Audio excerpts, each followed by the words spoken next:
It's Thursday night, and you know what that means. Another edition of Region Football Weekly in our Centier Bank studios. I'm Jack Thiel, of course, alongside me, Mike DeWan, getting you set for high school football action here in the region. Of course, if you followed our show throughout the year, we're going to go over our bubble teams, of course, our RSN Top 10, and our games to discuss. Mike DeWan might have had another good week on those pick'ems. So with that being said, let's get right into our bubble teams at number 15. For the first time, we've talked about them all year long. The South Central Satellites, 3-4 on the year overall. They beat Lake Station 61-8, a team that they lost last year 30-20. So a good job by them to bounce back.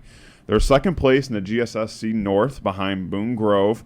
Aaron Hogan scored, according to reports, 8 touchdowns against Lake Station, which would be a school record. They'll have River Force, who has split the last 6 meetings, but they lost last year 63-6. But it's one thing we've seen from South Central, especially last week, is they're going on a little bit of a revenge tour. We talked about being Lake Station last week, a chance to beat River Forest this week, and if these stats are correct about Aaron Hogan, I don't know how you can repeat that performance. 8 touchdowns in one game. You don't say that often in any type of football league. Yeah, I was talking about it with Rick Novak on our wrap-up show, and if this is true, that's a fantasy performance for the ages. we were kind of doing the math, like what is that fantasy? Just 8 touchdowns alone. That's a great day at the office, yeah. And then we couldn't get a hold of how many yards he had. Again, if this is true, but again, props to South Central, who has been playing very well as of late. If you didn't know, we had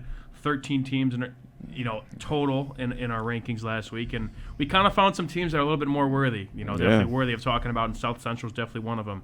I did want to mention before we get into South Central, I think Kankakee Valley is also a team that we're not really going to be talking about today, but they've won the last 2 games as well. They had a big win against Lowell, and I know Kirk Kennedy, I think he's at 3 wins on the year, 3-4 the team is, and I believe if he beats, I believe they play Munster tomorrow, and that would be his 200th career win if he gets the job done. So I got to give shout out to the Cougars. But going back to the Satellites, yeah, they hung it up on Lake Station again. Of course, led all by Aaron Hogan. But this is the team again. Kind of we slept on a little bit. They weren't really in our rankings. You didn't really expect too much of them, and they've kind of turned it around as of late. And again, they're kind of a team to worry about in the GSSC North. Again, they may need some help from whoever Boon Grove is playing. But they could be a team that could maybe win a share of the title come in 2 weeks. So I think River Forest, I think that's a very big game. Those are 2 pretty talented teams in the conference. And, again, that's I think a test for South Central that we haven't seen in a couple weeks. So we're excited for that, and we'll see what they do with that. Yeah, definitely important to keep South Central on our radar. Next, the Griffith Panthers suffered a loss last week. They're now 3-4 on the year, 2-1 in their conference. A very close one against Westside. It was 14-13. The running game was a little bit silent, only 95 rushing yards, which we're usually accustomed to just because how good Jackson Lawson has been all year long. But nevertheless, the running back had 75 rushing yards and a touchdown. Their freshman, Jason Quillen, 7 catches for 78 yards. They'll have Calumet this week at Calumet. Haven't beat them since 2018. Lost to them last year, kind of a potential rivalry in the making. We kind of talked about Griffith, how this is a team that might have some growing pains just because, look, only one senior. It's hard to find that leadership. A lot of teams that, are in our top 10, top 5, top 3 are a lot of guys who are seniors, a lot of guys who have been playing high school football for many years. For Griffith, they're still learning on the fly. Phil Mason, nevertheless, has a good team coaching-wise. And it's going to be important for them to bounce back just because you don't want that one loss to kind of overhang their success they've had in the middle of the year, because before that loss they won 3 in a row and they were undefeated in the conference. So kind of just you got to think about how can we bounce back after that game. So for Griffith, it comes against at Calumet, and I'm sure Phil Mason is going to get those kids ready and forget that loss and just go out there this Friday night and get back on track. Yeah, you said it all there. That was a game that I think, again, if Griffith wins that game, they're in our top 10. So it's a tough one to swallow, especially against a Westside team that, again, is very talented. But we kind of talked about going into the game that it was going to be a run fest. And Westside just got the better of them in that department. We'll talk about them in a little bit. But, again, Griffith, 95 total rushing yards. I don't know if that'll cut it. It was good to see, again, a weapon on the outside that they haven't really been able to find this year. And he's only a freshman. Again, Quillen with 7 catches for 78. But obviously it just wasn't enough. And again, Calumet, I know that's going to be a big game. We have Justin Cole, who's a Calumet grad, our producer, our do-it-all guy, and he hates Griffith. So it's to put it lightly. To put it lightly. I mean, it's a rivalry game. Oh and my gosh. I mean, it's rivalries are real, man. I mean, this is, I don't know if we could say potential rivalry. I think it's already something that is very real. And again, it's a big game for Griffith, big game for Calumet, and again, I'm big on my rivalries, so the hatred is real, and it's again, Justin probably put it lightly there too, but it's again big game for Griffith to bounce back. I know Mason will get those guys right, and I think with how young the team is, they have to kind of find ways to win. I know they've done that already, but it's all kind of a learning experience for not only the rest of this year, but for what's to come of their senior year and maybe junior year next year. Oh, Mike DeWan just laying it out there. Hey, I just relay the messages, man, from our Calumet grad. So Mike DeWan, the messenger for that one. I'm all for rivalries, man. It's what makes it so great, bro. We'll talk about maybe one of your rivalries when we talk about our games to discuss of your, how you went last week, one of those rivalries you're very fond of. But coming in at number 13, a team that was really in our top 10 all year, and things just have not gone their way in the last 3 weeks. It's the Hammond Central Wolves, 3-game losing streak now. In the Battle of Hammond, well, there was no battle because they got demolished 56-3 against Morton. We talked about it, 4-0 start. Now they've lost their last 3 games. Now credit that these last 3 games for them have been against very tough opponents. Only 70 rushing yards as a team. They had 6 turnovers. It's their first loss ever against Morton. Woods, there were rumors and reports that he did not play the full game. He came out, I believe, during the first quarter. Nevertheless, he only had 4 carries for 3 yards. Really, the bright spot was Greg Dotson, a junior receiver, who had 45 yards passing, but also 110 yards receiving. Next is East Chicago. The good thing is they're 2-0 against them all time. They beat them 48-6 last year. But there are bigger problems for this Wolves team just because, look, Deshaun Woods, we said he can do everything, but when it's only he can do everything, things start to get a little harder to win. And ever since that Highland game, they squeaked by in overtime, things have not been the same. Because you talk about when they went all the way to Pioneer and they played Chula Vista East Lake, and now against Morton, this was a team who, I don't know if they were blowing out every team, but they were looking pretty impressive. Of course, of Deshaun Woods and a lot of the other guys on the team, but it doesn't look like the same team that we were talking about a couple weeks ago. Yeah, you could rise as quickly in our rankings as quickly as you could fall. Yep. And it's that's been the case for Hammond Central. Again, it's what can you really say? It's again great start to the year, and then they play 2 non-conference opponents, and then your city mate, and it's like night and day. Again, it's of course not really having Woods for the full game against Morton was probably killer and an indicator of what obviously happened last Friday, but that's somebody I think you need to get back, whatever the case may be for, again, a favorable game against East Chicago. I'm not going to go on and say they're going to roll them, but it's a matchup that they are favorable with, and it's, hopefully a get-back game for a program that's really been struggling, and, I don't know. It's nice of them to find that weapon, Dotson on the outside. We were kind of talked about going into that Morton game that they needed somebody else than Woods.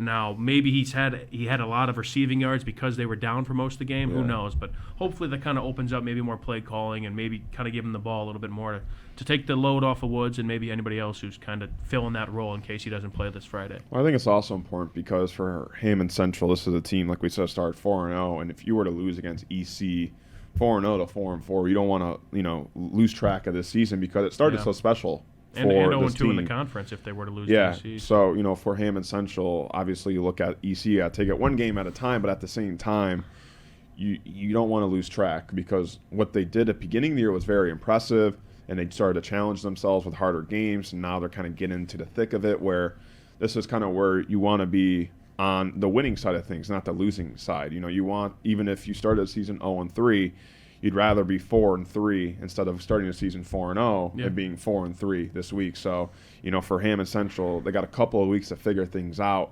and go back to the drawing board, see what's going to work, what's not going to work, and maybe they'll do that against EC. So we'll see about that one. But number 12, it's going to be the West Side Cougars. We talked about them a little bit against Griffith, but they won 4-3, 3-2 in their conference. It was that 14-13 win. And Mike DeWan, the man who just Googles everything and gets all of these stats and all this information. Found this one I out. had plenty of help for this one. First time in 50 years that a Gary team beat Griffith. I feel like if we would have those graphics like what was the world like 50 years ago, or like you'd have gas prices at like $1. So and so was the president. Beatles sweeping the nation. Yeah, something like that. Like that, I think we saw it last night or a couple nights ago with the Minnesota Twins because they won a playoff game for the first time in so many years, and they said Aaron Rodgers was still at college the last time. How nice that would be for Bears fans if you just stayed there, But that's kind of how funny the things is that we could probably do that, is that for the first time in 50 years that a Gary team beats Griffith. They've had 19 meetings in that span, but we talk about Omarion Yorbor. That guy has been electric this year. 117 yards and a touchdown, 6.2 yards per carry. Also, Kiowa Burrell, 60 rushing yards, 5 yards per carry, and a touchdown. They have 275 total rushing yards. They'll have Bishop Knoll this week, first meeting ever. But when we talked about this game to discuss, and we said this is going to be a running game. Like, if you like passing, don't watch the game. If you like running, this is your game, because we talked about Yorbro. We talked about Lawson. And that's exactly what we got. But for West Side, they just had the better running game. Things went well for them. And when it's 14-13, I mean, that's how it's one of those ground and pound. You got to grind for that win. But, give credit to them. First time in 50 years. And that's a huge win for them, because I think they have a favorable matchup against Bishop Knoll. And to get another win like that, tack that on, and start to add up those wins and start to move up in our rankings, it's kind of like one of those teams that is kind of quiet, silent assassins, if you want to say. You're quiet, you just quietly make your way up, and all of a sudden, there you are. And you want to play your best football going into Week 10 and Week 11 and 12 and so on and so forth. So, of course, a great win for Westside. Again, a game that I don't know if they were really kind of favorable in. It was, again, a Griffith team that was hot, and Westside, I believe, was coming off a loss the week prior. And, again, like you said, it was just down to the rushing game. 275 rushing yards to, I believe, 95 for Griffith. And it was tail of the tape, Yelbor and Lawson. Two of, I think, the top 5 rushing leaders in the area in terms of yards. And, I mean, Westside, again, credit to their O-line and the play calling and everything. They just got the better of them. I think the defensive both sides of Griffith and Westside, again, held their ground. And I think Westside, I think they won the turnover battle, which really kind of propelled them in front of Griffith last Friday. But, yeah, Bishop Knoll, again, favorable contest. I think they like their schedule really finishing out the year. And, of course, you want to play your best football going into playoff time. But I think they also kind of stand a chance. They may need some help in their division in terms of, possibly winning a share of the title. But they could, again, that's a confidence thing that – really helps for the playoffs come time. So if they maybe get some help and get, a couple wins to round out the year, they may have a chance for the title in their division. Yeah, so now time for our final bubble team. It's the Andrean 59ers. They had a non-conference game last week. They lost to Indianapolis Bishop's Hart. They were held to 64 passing yards and only 12 rushing yards. But on the bright side, their defense had some bright spots. J.J. Bowles, the sophomore, 10 tackles, 1 for loss. And Jaden Holmes had 11 tackles. But for Andrean, can't think about that game, because this week, Friday night, they've got one of the biggest games at home. Hanover Central, undefeated. Really a huge chance to play spoiler at home, and a win is maybe a potential share of the NCC title. But we'll talk about Hanover a lot more in our top 10 rankings. But for Andrean, you really just got to forget that ugly loss. It's non-conference. It's a very tough team. It's as tough as you're going to probably play this year. And, they got to play another undefeated team this week. Bishop Chittard undefeated last week. Right. Hanover Central undefeated this week. And we've seen Andrean. They've had those opportunities to play spoiler. I think you go back to homecoming night against Hobert, where they had that late 10-point lead. They had that every opportunity to play spoiler there. They're going to have to try to do the same here. They've got the guys to do it, but it's really going to take a big and just huge effort to get that win. Yeah, again, credit to Andrean. They build themselves on a two-way school, but not a two-way schedule. And, we can look at this game as a tune-up. It's going into Hanover Central. This is, again, they are 3-1. Andrean is in the conference. Hanover is undefeated. I believe they're 4. All I know is Andrean's a game behind in the conference. And if Andrean gets the job done, they have a shot for the share of the title. This is a huge game for them still. Again, they may be maybe the underdog for this one, with how well Hanover's playing that we'll get into later. But Andrean really has something to play for in front of their home crowd, and I think that's going to be one of the best games of the week. But yeah, it's it's not great when the week before, of course, you're playing a great team and your offense only has about 76 total yards, which is their bread and butter. But it's they gotta wake up quick and get ready to play another very solid team at home. I think this Andrean team has also quietly kept themselves for the NCC just because it seems like this was a team that started off to a rough start. Obviously, last week's loss is something you don't want to talk about. But when you look at this team and you think about what they've gone through, for them to be 3-1 in their conference, you kind of get shocked just because it kind of like they've been hiding. It's like, oh, but Andrean's right behind you. If they can win that game, like you said, possibly, potentially a share of that title. And you wouldn't even think of that, how the season's gone. You would think it's Hanover Central and nobody even close behind them. Yeah. But like I said, you have Andrean right there, has the opportunity at home for that opportunity. You look at Andrean's 4 losses, okay? They opened up with Maryville, who, they're going to be in our rankings still. They're going to be in our top 5. Yeah. Spoiler alert. Valpo, spoiler alert, they're going to be in our top 5. Mm-hmm. They lost to Hobert, spoiler alert, top 5 team, and then they lost to Bishop Satard, who is probably the state favorite to win. Would be top 5 in our rankings. Would be maybe one or two, if they're in the area. And I know they are state ranked, and I bet they're the favorite to win the 3A state title for a second time in the Rose. So in terms of their losses, they have the best. They have the best losses. I wouldn't say. Impressive. They've played tougher teams in regards to these losses, but it's. They definitely have they've seen the best, and I think they're going to come prepared. And again, this is going to be a great game come tomorrow. Yeah, we talked about how those non-conference games could potentially help you throughout the year in the sectionals and regionals. And I think, with that game last week, although it's not the result you wanted, it's not the stats you wanted, it's still going to help you prepare for this huge matchup against Hanover Central. Should be fun. At Andrean. Well, that was the bubble teams. Now we'll go to our top 10, but we're going to take a break as you're watching Region Football Weekly here in our Centier Bank studios on the Region Sports Network, the only game in town. Update your kitchen or bathroom with Von Tobel. Get 20% off select cabinets now through October 28th. Von Tobel has cabinets and vanities in a range of styles and colors. Plus, built-in storage, countertops, and flooring. Our designers will help you find the perfect selections for your style and budget. Scan to visit VonTobels.com today to book your free consultation at one of our 4 Indiana showrooms. Von Tobel. Building better together.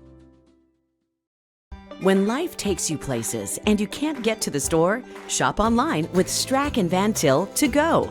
Our to-go service is easy to use, and it can save you time and money. Once your order is in, our own Strack and Van Til team preps your order with care.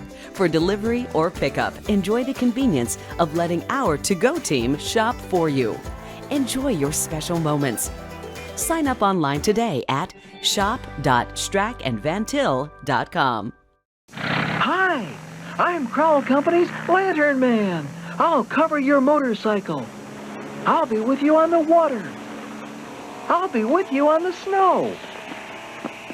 I'll cover your insurance needs wherever you go. I'll be at Crowell Agency from 9 a.m. to 9 p.m. As Crowell Company's Lantern Man, I'm your insurance superhero. Crowell Companies, the insurance professionals in Highland, Maryville, and Michigan City.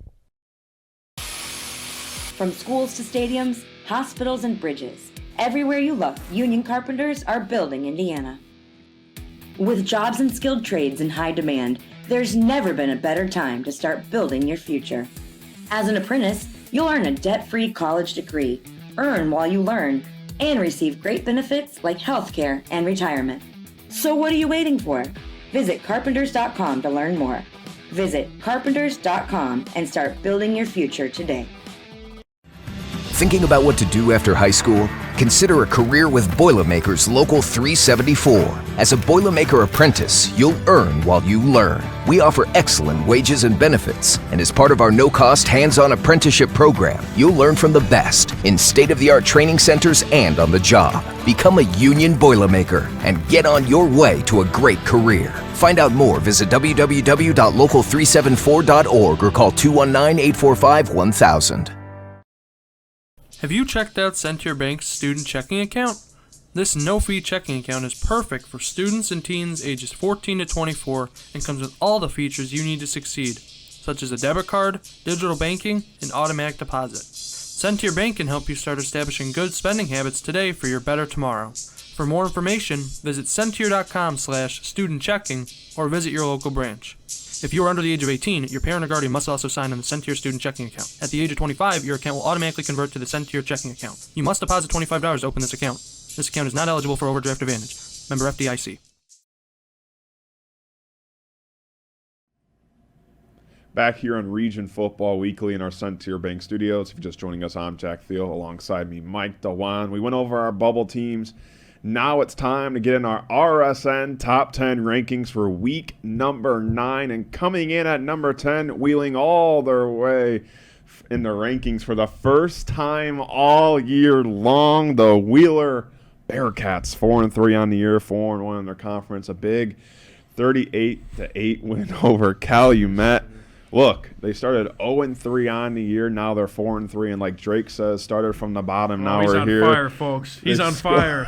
Jack Thiel, everybody. Well, like also Drake says, they're making headlines because they're in our top 10 for the first time. He's here all night. They've scored 28 points in every win. They control their own fate in the GSSC South. They were 3-7 a year ago.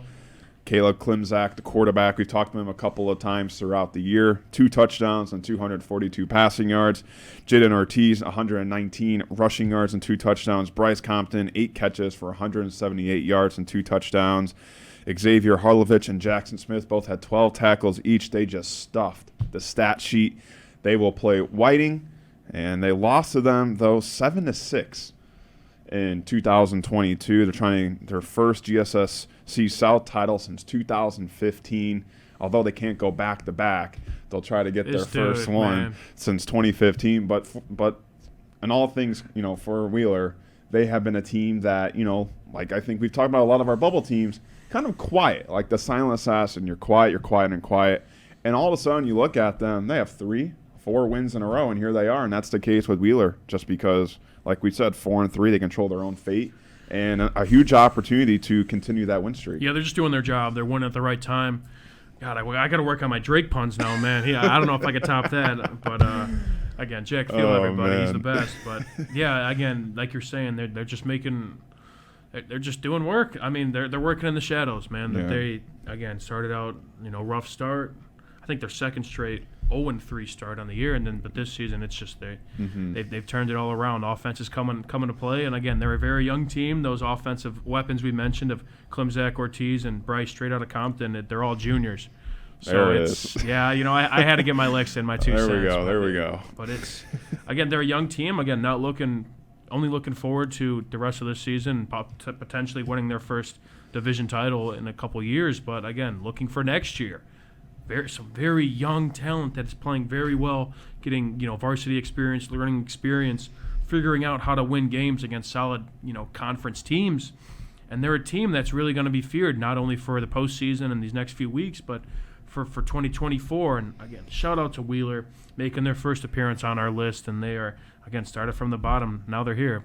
Still got ways to go, but hey, again, I got to ride off your coattails sometimes. But again, favorable matchup against Whiting. 7-6 last year, but this is 2 different teams. I think Whiting, they found themselves in I believe our bubble at one point, but it's been a little bit of a struggle for them. And Wheeler, it's been the complete opposite. They've just worked their way up ever since that 0-3 start. Which again, in that 0-3 start, I think they played KV and Hanover, and I believe Rensselaer, and they played those teams pretty well. So that was kind of an indicator of, they'd be competitive for the rest of the year, and I think they've overshot those expectations. So shout out to the Bearcats and keep it going. Yeah, they definitely flipped the switch, and we'll try to continue to do the same thing.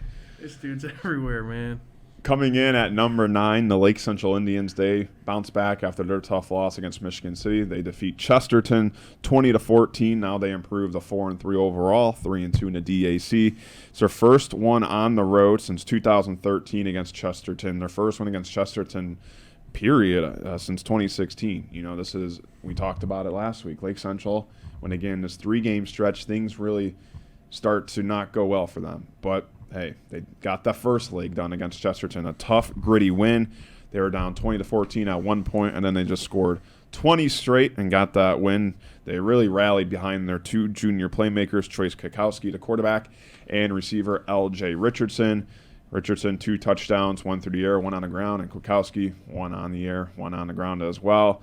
Now things get a little interesting for them. Maryville, another team they don't have much success. They haven't beat them since 2017, which was in fact Lake Central's last senior night win. Now for Lake Central, this Friday night is their senior night as well at the burial grounds, but the last time they beat Maryville was 2017, their last time they even won on a senior night, period. They lost 24-10 last year, so definitely they were in that game. Oh, you're a sophomore there? That was when you were a sophomore. Yeah, no, sophomore or junior. Time flies by when you're having fun. One of those, but nevertheless, it's been that long since A, they beat Maryville, and B, they won on senior night. But it's also a chance for their first 5-win season since 2015. So for Lake Central, this is an opportunity for them to do things they haven't done since I was in high school, and that's a long time ago. So, look, for Lake Central, obviously we could talk about them easily being 5-2 just because of that Michigan City game, but you really can't talk about that anymore. You have a Maryville team who's coming off a loss, and we'll talk about that more in a little bit. Obviously, the return of Xavier Williams, he's playing like usual, and you got Chase Kikowski and the receivers. This is, I think, obviously you want to win this game just because you want to win, but the fact that it's also senior night, and you're trying to really just, reverse that, what people say. You cannot, about Lake Central, about them not being able to do well in those last 3 games. Because it is a tough stretch no matter what. Completely. I mean, a lot of teams would struggle too with that stretch, but for Lake Central, it's all they hear about. They can start the year 5-2, 4-3, whatever. But whenever they get into these last 3 games of the year, everyone keeps saying, well, let's see what happens, because for years and years, this is where Lake Central they just can't find ways to win. They did it against Chesterton, down, like we said, 14-0.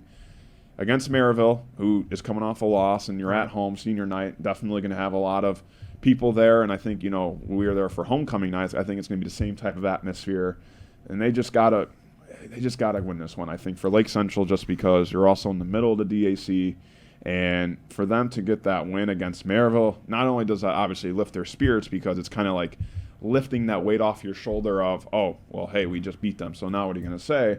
But also going into sectionals. That's, I think, we're going to talk about every team, is how important it is to be on a hot streak going into sectionals. And for Lake Central, Maryville this week, Valpo next week, you do not want to go into sectionals losing 2 straight games just because you want to have some momentum. And Lake Central hasn't won back-to-back games all year long. Yeah, this would be a good time to start that streak, get it going. But, yeah, I got to give credit again to LC against Chesterton. I think alongside Gary Westside, they're one of our 3 total team effort awards of the week. Again, going down 14-0 in a hostile environment where they haven't won at Chesterton since 2013. It's, at that point, you really think that LC's kind of down for the count. And they turn to 2 young guys, of course, Kwiatkowski and Richardson, to get the job done and cap off the comeback. So now we go on to Maryville, and it doesn't get much easier on this stretch. We talk about it all the time. Again, historically, they have been pretty brutal in this 3-game stretch in years past, and it's a good start, again, to get that momentum against a solid Chesterton team. I know the record may be saying otherwise, but that's, again, I don't think it's it doesn't paint the full picture for the Chesterton Trojans, and, again, no team is a walkover in the DAC. And so we move on to Maryville, a team they haven't beaten in a couple years, and, I mean, you touched all the bases. This is, again, it's a big night, of course, for LC. Senior night, emotions are going to be riding high, especially for your senior leaders, but again, expect those juniors to kind of be the key piece to maybe making some noise against a solid Maryville team coming off a loss, LC coming off a huge win. It's going to be a fun contest, but, I mean, we'll see. We kind of talked about, of course, the going into playoffs on the right foot. But I think no matter what happens, LC benefits, I think, a lot from this 3-game stretch, solely because they're playing teams that are, maybe they're not going to make too much noise in the state tournament. Chesterton, or maybe Maryville and Valpo, I beg to differ, but they're kind of top-of-the-line teams that you're going to be seeing in these playoff games, and you're going to be hopefully prepared for come the time. I believe their sectional is Crown Point, which they are. Which again, that was I think a solid game for LC. They showed us something. Lafayette Jefferson, I don't think is a team that we've seen last year. And then Portage. I believe, Portage. Right? So we talked about it a little bit, me and Rick, on our wrap-up show last week, but it's a sectional that it may be a little bit of top-heavy, but these matchups really get you ready for a big sectional coming up soon for the Indians. So yeah, so you don't want to look ahead, but I know Lake Central going into sectional, it's all eyes on Crown Point. You know, because obviously that's the only way to advance. They have to beat Crown Point, who has been unstoppable, which we'll talk about later in our show. But we talked about how it's senior night for the Indians. And on this week's edition of Talking with the Tribe, we're able to talk to 2 senior playmakers and a junior, of course, how the season's gone so far and what we should expect this Friday night against the Maryville Pirates.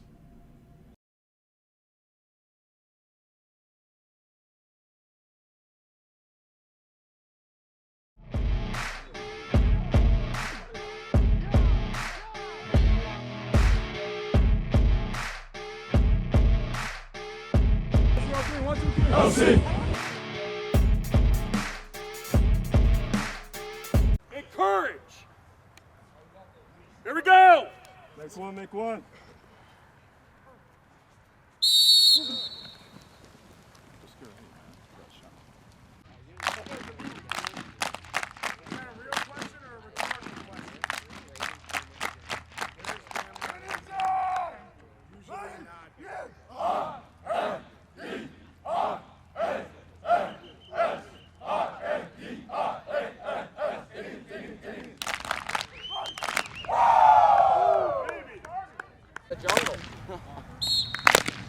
Look at him right now.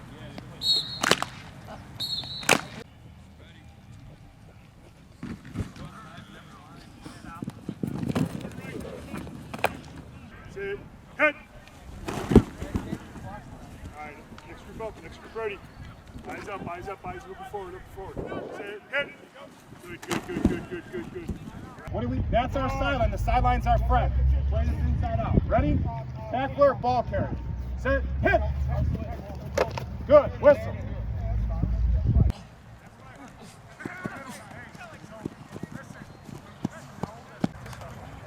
Decision. Hold up, Brody. There you go. Too high, Ben. Too high. Run. Go. Check blue. Check red. Run. Shoot. Oh, yeah. Good, Owen. Good. For the Lake Central Indians, it's been an up and down season, playing in many close games, but having more confidence and potential from the players compared to years past. Yeah, I think the season's been going pretty well. We've been in every game, and the games that we have lost, I think, is more on us rather than what the other team has done. So it's a bright future for us, I think. There's a lot to look forward to. I feel like the season's been going good so far. We've been practicing all right and just need to keep it up. We've just got pros and cons, but going into a tough game this Friday, need to keep it up, hopefully come out on a win and not the season out. Head coach Rick Good has built great relationships with his players since he became the head coach. A relationship and bond that has helped elevate his players' performances and the team's results. We're looking very good. Like Ryder said, Coach Good throws up good schemes for us, gets us ready for each game, and by then he teaches us to study our players that we're going against, so we should be straight this week. Coach Good has really changed the culture at Lake Central. Before he got here, I mean, after Munster, nobody really expected us to win any more games, so kind of changed the culture, the LC culture, and he's left his fingerprint on us for sure, and we're just trying to do the best we can while we're still here to help things go and help him build his legacy with ours. I love how Coach Good sets up everything for us. He puts the whole defense where that we need to be. He's calling out the plays. He's making other teams be nervous and call timeouts before it. He prepares us perfectly for the upcoming week. Right there, you're good about it right there. Good. Okay, the way this is going to look is this is going to be, you're an inside leverage player. You got to play him man-to-man. Inside leverage, play him man-to-man. You're going to be the robber, the inside, the poacher on both sides. So inside here, inside there.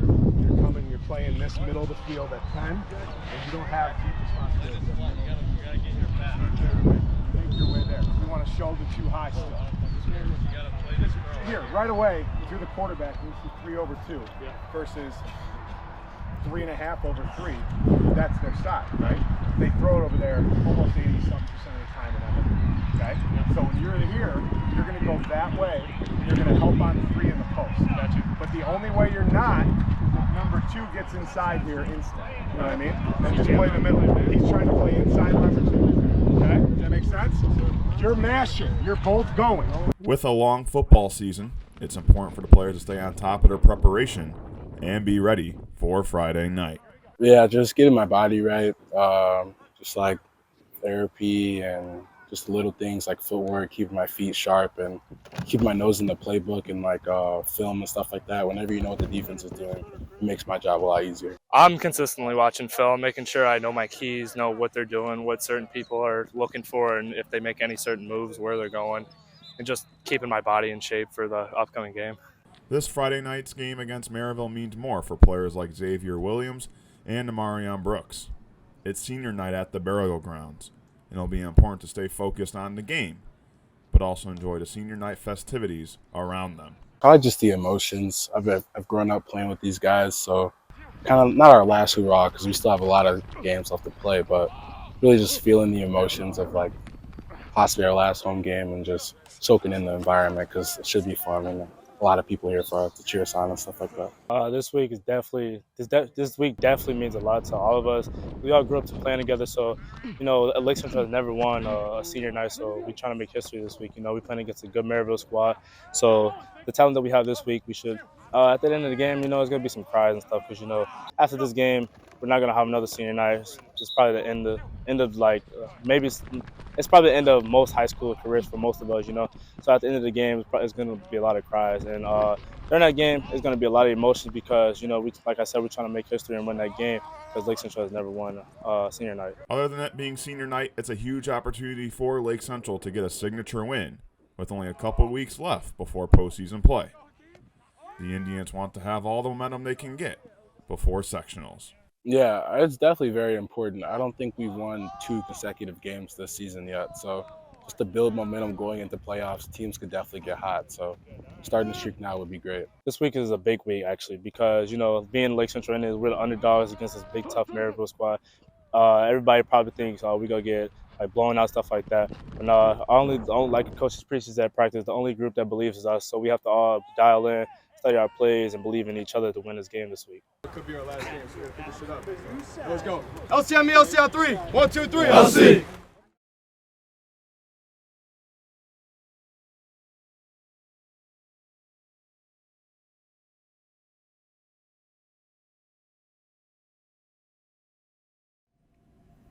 We hope you enjoyed that edition of Talking with the Tribe. Of course, you can view that later on our Facebook and YouTube pages. That was our last one. And I also want to send a big thank you to head coach of the Lake Central Indians, Rick Good, athletic director Chris Denier, of course, all the players involved for allowing us to have that access. Of course, our executive producer, Chris Ramirez. And, while I had the chance to work on this, I had many people to thank. Zach Zanilli, one of them, cameraman Claude Martinez, another cameraman as well. But Lake Central basically opened their arms to us and let us have as much as access as you could ask for. Yeah, shout out to the Booster Club, yeah, too. Absolutely. I think they kind of really Central Booster Club. They pulled the strings on the whole thing, Keith, and it's Keith Kwiatkowski, who's the head of the Booster Club. Big thank you to him for really pitching this idea to us. When he came to Chris Ramirez, our executive producer, we had a lot of ideas, and we really wanted to execute this way to the best way possible, and really make this something neat for Lake Central. And I'm glad that we did. I hope everybody who's watched these over the course of the weeks, over the season, has enjoyed them. And if you want to, go look back at them, of course, on our Facebook and YouTube page. But of course, a big thank you to everybody involved, and a best of luck to the Lake Central football team. Let's going do some. forward. Let's do some more in the future, man. Absolutely, yeah. That's what we could do over here at Region Sports Network. I mean, hopefully this opens some doors, for not only for us to cover your program, but for us, vice versa, to go out and kind of experience, what the team dynamic is like, and that's what we could do. And again, let's see if we can do some more. Yeah, absolutely. It was always fun putting a GoPro on someone's helmet and looking back at that footage. Yeah, those shots were cool, man. But like I said, once again, if you want to view the full one, or I should say watch it again, Facebook and YouTube, Friday morning, you can view it. And that's Talking with the Tribe, of course. Now let's get back to our RSN Top 10. It'll be number 8, the Boone Grove Wolves, 5-2 now on the year. A 56-7 win over Whiting. It's their third game of the year where they've scored over 50 points. They lost to Whiting a year ago, so definitely a great way for them to bounce back, and they kind of a lot of teams are going to talk about they control their own fate in their respective divisions or conferences, and that's the case here at Boone Grove. Mark Rowland, it doesn't really get much better than this. 20 for 22 passing, 268 passing yards, 25 rushing yards, 5 total touchdowns. He also found 6 different receivers. Jeez. I don't know what else I can say. Samir Del Rio, 103 receiving yards and a touchdown. He really only had 141 leading up to that week, so a big week for him, kind of out of nowhere. They got Lake Station, who's coming off a loss. They haven't lost to them since 2016, and they have favorable games, their last 2 ones, I should say, including this week's with Lake Station. And for Boone Grove, it's the same story every week. They score, they pass, and that's the only way you're going to beat them is if you stop the passing game. I believe we saw that in their last loss, where one of the teams they played, I can't think of the team, was it Wheeler? They lost to Wheeler. It was Wheeler. Wheeler outgained them in yards passing. Yeah. So, if you want to beat Boone Grove, it seems like you have to really beat them in the passing game. But nevertheless, this Boone Grove team is really impressive, especially Mark Rowland. He's one of the top guys in passing yards in the state of Indiana. Not just in the region. We do our region leaderboards that you do a lot, and you're able to look at a lot of those stats. But, just the whole state, the fact that he's up there with some of the best quarterbacks in the state of Indiana for passing yards is really impressive. And for Boone Grove, going into this final stretch, going into sectionals, obviously, Mark Rowland is the type of quarterback you want to lead the team. Yeah, he's. I think he's led wire to wire in our leaderboards. He took first place, and he hasn't given it back since. So, but you can't. They can run the ball too. We talked about, I think, in their win last week. Mm-hmm. They didn't throw it as much as we expected, but they still can get the job done on the ground. It's a high potent offense. They're arguably one of the best in, maybe the state. Again, if you have 3 games where you score over 50 points, that's pretty tough to do, I'd say. And it's, again, that they are one of the most exciting teams, I think, out there in the area, and they're one of the teams I want to go out to a game and see how this offense works. Because, Rowland, it starts with him. He spreads the ball around. He's efficient. He can run the ball, too. And it's a young team. Again, they have a couple receivers I know that I think are leaving from graduation going into 2024, but I think they'll be around next year. But it's, again, going into ending the season, get ready for sectional play. I'm not too familiar with who's in their sectional. It's not crossing my mind right now. But, again, they have 2 favorable games and kind of get that confidence going high. It's maybe not the best competition, which is, which paints a picture for who they're going to see in sectionals, but it's a confidence thing, and it'll get their minds right, hopefully, for a decent playoff run come the time. Yeah, it'll be interesting to see. Once again, 5-2, 4-1 in their conference, 2 favorable matchups left on their schedule. Our number 8 team now to our number 7 team, the Morton Governors, 4-3 on the year. A huge win against Hammond Central, 56-3 in the Battle of Hammond. They were coming off a forfeit win, so it was basically like a bye for them. And they had some time to do their homework, do their research, and, did they get an A+ on that one. It was a statement victory. And the 2 meetings previously, they didn't even beat Hammond Central. So for them to get their first one in, that meeting history, huge for the Governors. Like we said, dominating performance. They forced 6 turnovers and only held Central to 70 rushing yards. Dontrell Harris, the junior, 5 total touchdowns and over 200 total yards. Holland Harris, I know you like to talk about him a lot, 149 passing yards and 2 touchdowns. And, of course, Jalen Arnold and Devere McNear scored defensive touchdowns, and things get a little harder for the Governors. They go to the Brickyard to face off against Hobert. It's one of those games where they have to prove it.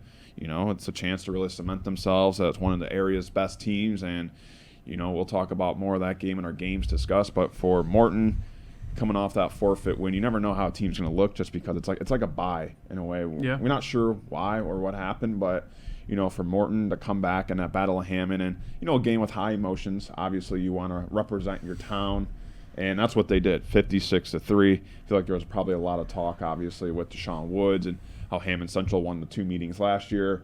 But, give credit to Morton. They blocked that noise out, and, they said, look, let's play football. And that's what they did. And completely a great chance for them, like we said, to keep this season going on, a high note against Hobert. Because if you can win that game, you could easily see Morton in the top 5, if they were to beat the Brickies. But obviously you don't want to think too far in advance, but for Morton, it seems like they've got the right weapons to get that win, just because we talk about it. Dontrell Harris, Holland, Or Holland Harris. Are they brothers? By any chance? I believe Dontel is a senior and Holland's a junior. So, but are they brothers? You know if they're brothers? I'm not sure. All right, I was gonna say, man, that'd be a pretty brotherly duo right there. Mm-hmm. I mean, the fact that they're brothers on the field. Yeah, I mean, that's how it goes. I was gonna say they had a combined 349 yards and 7 touchdowns. That's why they're one of our. Again, they're our third team for our total team effort. I mean, all across the board. I mean, of course, we talk about the defense. 70 rushing yards against them, and Hammond Central, they're one of the better teams in the area from what we know from running the ball. Of course, having Deshaun Woods, again, maybe not having him on the field, maybe attributed to that, but they also forced 6 turnovers, had a couple defensive touchdowns, and it's who knows, what it would have been like if maybe they didn't have a week off. Yeah.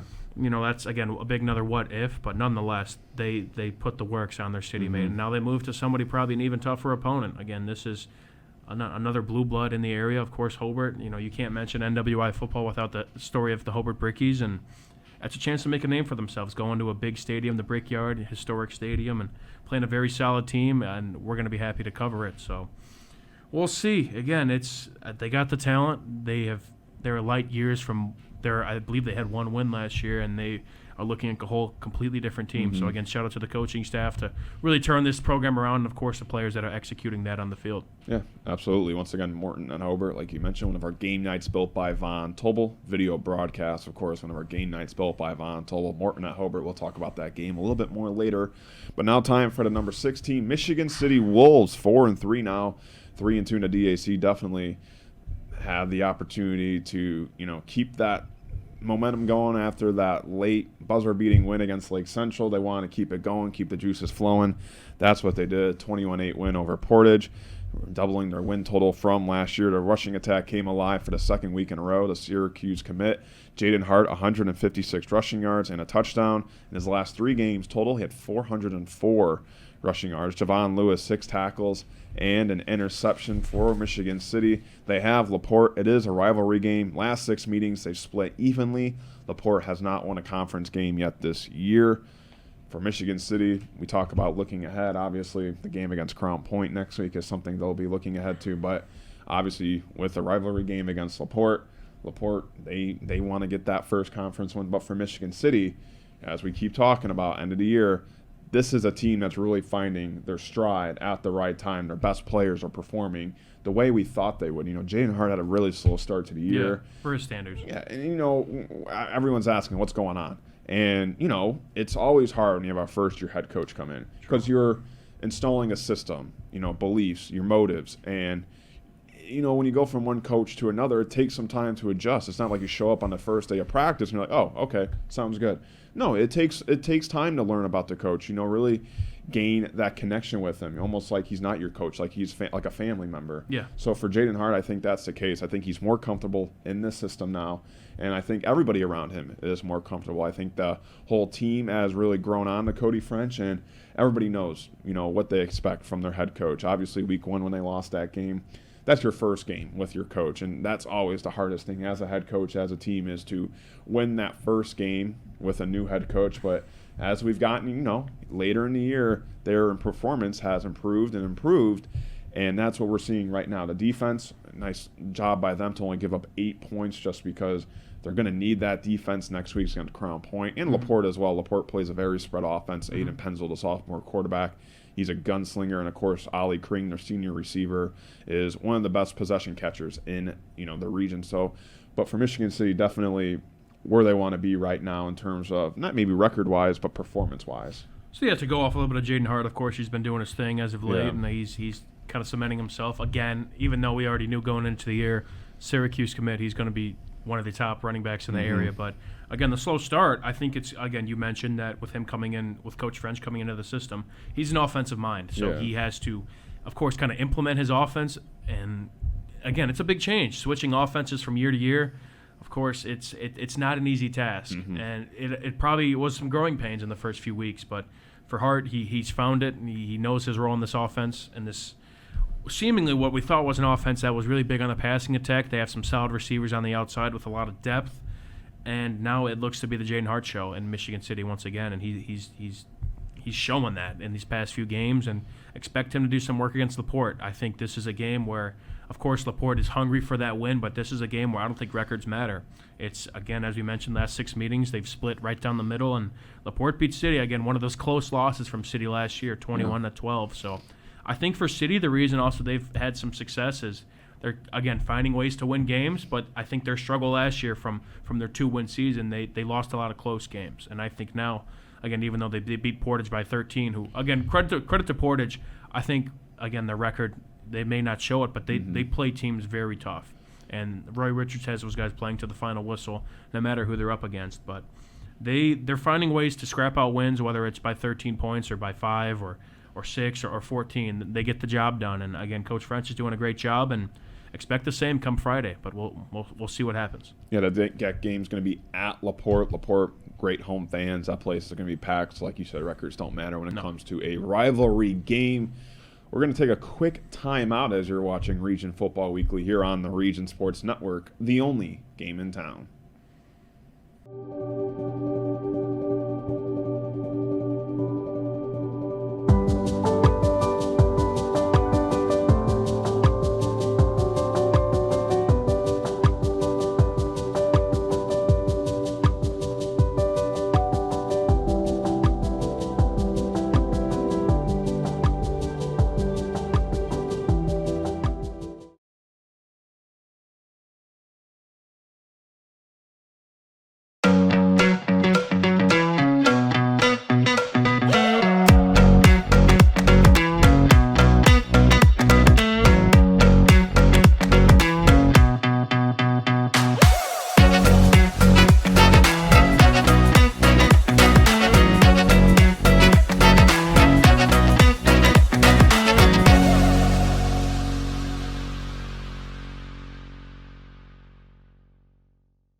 With electrical services from Economy Electric Heating and Cooling, you can radiate the perfect amount of light and energy into your home. From rewiring and code upgrades to ceiling fans, lighting, security, and more, Economy Electric Heating and Cooling's trained electricians will make sure you can enjoy your home on full power all the time. For a free estimate on electrical work, call Economy Electric Heating and Cooling at 219-923-4441, and you can visit them on the web at 4ajobdoneright.com. That's the number 4ajobdoneright.com.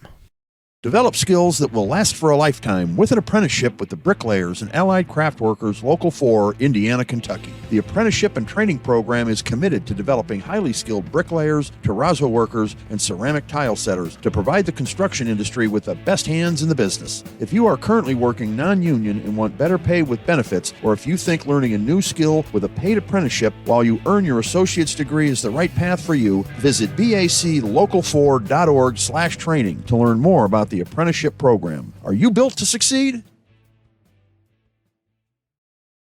For over 100 years, Burns Funeral Home and Crematory has been assisting families in their time of need. Serving Northwest Indiana, the staff at Burns Funeral Home will help guide your family in creating a meaningful ceremony. From a simple to elaborate, to traditional or unique, the caring family at Burns Funeral Home will tailor a ceremony to fit your needs. And for your other loved ones, Burns Funeral now has a pet cemetery and crematory.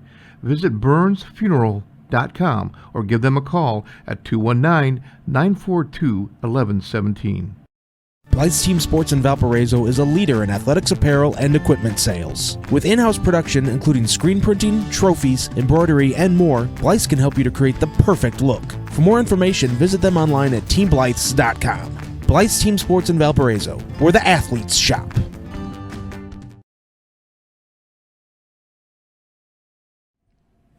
Welcome back to Region Football Weekly in our Centier Bank Studios. I'm Jack Thiel, of course, alongside me, Mike Dewan, Zach Zanelli producing today's show. We've gone over teams 10 through 6 in our RSN Top 10. Now it's time to go into the Top 5, and number 5, the Hobert Brickies, 5-2 on the year. They suffered their first conference loss last Friday night against Hanover Central, 31-26. It's really hard to move them down because, well, Hanover Central is as good as it gets. I mean, they've been in our top 3 probably for the last 4-5 weeks. I mean, they've just been as impressive as it gets, and it was on the road. So you're really asking a lot for Hobert, so you should not really punish them just because I don't know how many teams could have kept it that close just because it was only a 5-point loss. And, you know, they were in the lead at that game. They had plenty of chances. But for Hobert, things get a little interesting because in the last 3 years, they've at least had a share of the NCC title.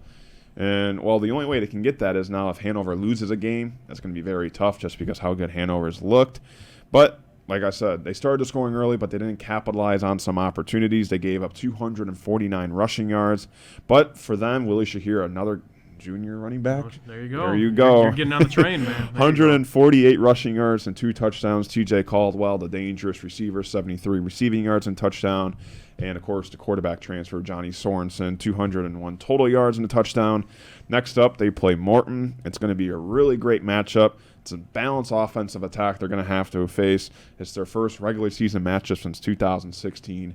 And I've heard from a very close source of mine, maybe sitting right next to me, that on the field it may look like condiments you put on your hot dog. Oh, don't say that. Yeah, from what I saw, it's going to be a color rush game. The Bricky we saw from Hobert's, I believe, football Instagram account. They tagged us in the picture, so we thank you guys for that. But I believe Morton is wearing. They're all reds. All red, so ketchup, if you say, and then Hobert is wearing their all yellows. Mustard. So some would say mustard, but nonetheless, that's going to be a game that will be a sight for sore eyes. Absolutely, we could say. yeah. Of course, there's a lot of talent on the field alongside the jerseys that are going to be put on, but it's that's going to be a fun one. Of course, Hobert. I think we're going to mention for this. There's a lot of teams from here on out that maybe not have won their previous week, but they lost to very quality opponents. And we just didn't really find anybody below them that could overtake that spot. We can't penalize them for the schedule. And, for Hobert, it was a game, of course, they had in their grasp. Of course, they got out to the lead pretty early, and they had a chance to tie the game up late in the game. They had a fourth and goal to go from the 7 and just couldn't get it done. And they had a couple turnovers. And, again, it was one of those games where, you want for Hobert. You want to keep your – You don't want to have a team, Hanover, that's coming to the conference first year, and now they're looking like champs. We're going to talk about them a little bit later, but Hobert, that's a tough one to swallow for them. But now they have to look to bounce back against a very talented Morton team, and we're going to talk about that game later. But they don't really match up too often. They've met a couple times in the 4A playoffs, but now Morton's, I believe, 5A. I don't think they've met since 2018 in the playoffs. So it'll be a great game, a lot of talent on both sides, and we're excited to be a part of it. Yeah, one of our game nights built by Von Tobel. You mentioned it. Both teams have a lot of skilled, athletic players who can definitely make a lot of highlight plays. So that's going to be one exciting matchup. And cool jerseys. It's like Thursday night football all over again. Blast to the past. They haven't done color rush in a minute. That was when I believe Tide, it wasn't like the Tide took over. They were responsible for that. I think they started the idea. Interesting. I don't know how it started with the NFL, but I thought it was some sponsorship with Tide, and I think it went from there. I'm not sure. It started when 2016. Something. There was a short stint. Now what we got going on with the Bears playing tonight. They kind of do it still. I mean, some teams do it, but as their alternates, not as because every Thursday night it was color rush. Now it's you might wear your alternate. I know the Bengals, they have their all white alternates. I'm a sucker for all white. The Jets, they have all white alternates as well. Right. So I mean, I think some teams have closely alternates. I know the Arizona Cardinals have all black alternates. So those are cool. I don't know, but all mustard yellow again. Shout out to the Brickies. We'll see how that looks again from our point of view. I don't know if I'm. It'll be it'll be a sight for sore eyes. That's something we could say. So it'll be interesting. Now coming in at number 4, the Maryville Pirates. For them, I think it's the same case with Hobert. A tough loss. It's really hard to bump them really back in the rankings. They lost to Valpo 26-24 for their second loss of the year. They've now lost to Crown Point and Valpo. For them, they've competed in a game. They're probably the underdogs. Yeah, Travis Davis was out for Valpo, but going on the road into a tough environment is never easy. The offense played well against a very solid Valpo defense, but the defense kind of just was having trouble out there. Valpo rushed for 237 rushing yards, had 5.4 yards per carry. Dante Pope, a guy who we talked about all year long, had a good game, 2 touchdowns, 199 yards. John Peters had a 70-yard touchdown, and James Veal, 6 tackles, 3 for loss, and a sack. Lake Central this week at the Burial Grounds for senior night. 2 teams really trying to, I think, like we keep talking about, trying to get on the right foot for sectional play. But for Maryville, it's really tough for them. I think this is another team we kind of talked about in Drain. It's this is a team that's really good, but their losses are as, if you want to talk about an impressive loss, that's how you can say it, just because it's Crown Point and Valpo. They're the two best teams in the DAC, probably two of the best teams, in the area as well. You can't really fault them for losing those games, but for Maryville, we know this is a very skilled team. We know this is a team that can definitely make a run in the postseason. And with Lake Central this week, you have two, I would say, aggressive teams that want this game very bad. They played well to my standards. I unfortunately picked them to win, and that was not the case. But I was high on them. Again, the offense, I did not really expect to kind of have the game they did. From what I saw, Valpo's defense has been very stifling in weeks past, and it's just, I think if Maryville, if you score 24 points, you kind of got to hope that your defense that, was fantastic for the past few weeks could maybe hold Valpo to under that. And it's tough. It's the thing about complementary football. You guys both got to kind of be on the same page, and it's another one that just got away from Maryville. They were, kind of in the lead, fighting for a while, and we'll talk about Valpo's efforts on our next ranking, but it's a very talented team, and we can't penalize them for matching up with the powerhouse in the state, and I think that's going to be a matchup we'll see in the near future come playoff time. But they got to get ready for Lake Central. We talked about, kind of that run defense that collapsed against a very solid Valpo run offense, which is probably one of the best in the area, but Lake Central's not to sleep on. When you have an Iowa commit in the backfield, as well as their RPO game that we've talked about so highly on with Lake Central and James Graham the third and LJ Richardson on the outside, They got to buckle their chin straps and get ready to go. It's not a quick turnaround, and this isn't probably the walk-over game that they've had with LC in years past. And an opportunity for Maryville just because kind of staying that top three in the DAC. If Valpo maybe loses a game, you can sneak into a share at second place. But, for Maryville, it's all about just getting, all that momentum on the right foot. And obviously when you lose that close of a game on the road, you can just taste it. And just like that, it's gone. So for the Pirates, they're going to have to quickly regroup just because they face a better Lake Central team in recent years. And you talked about it. The running game wasn't what they wanted to be, and they're going to face an even better running back in Xavier Williams. And I'm sure the Lake Central Indians in the film room have been looking at that film against Maryville and Valpo last Friday night and kind of seeing things that they could work with, things that they might not try. So once again, Maryville at Lake Central, two top 10 teams going at it. We'll talk about it more on our games to discuss. And we'll also talk about more about our top 3 teams. But we're going to take a break here on Region Football Weekly in our Sent to Your Bank studios as you're watching this on the Region Sports Network, the only game in town. Update your kitchen or bathroom with Von Tobel. Get 20% off select cabinets now through October 28th. Von Tobel has cabinets and vanities in a range of styles and colors. Plus, built-in storage, countertops, and flooring. Our designers will help you find the perfect selections for your style and budget. Scan to visit VonTobels.com today to book your free consultation at one of our 4 Indiana showrooms. Von Tobel. Building better together.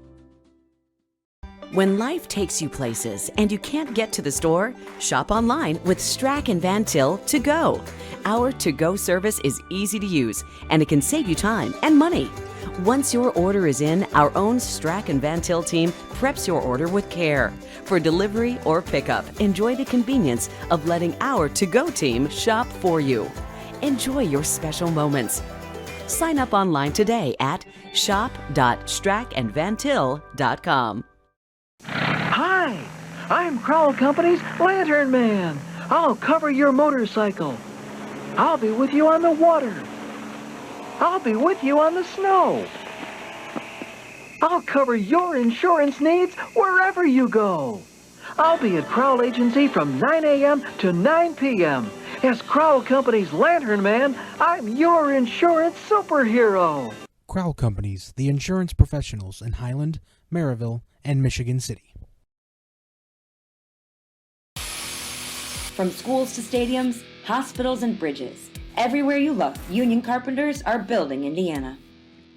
With jobs and skilled trades in high demand, there's never been a better time to start building your future.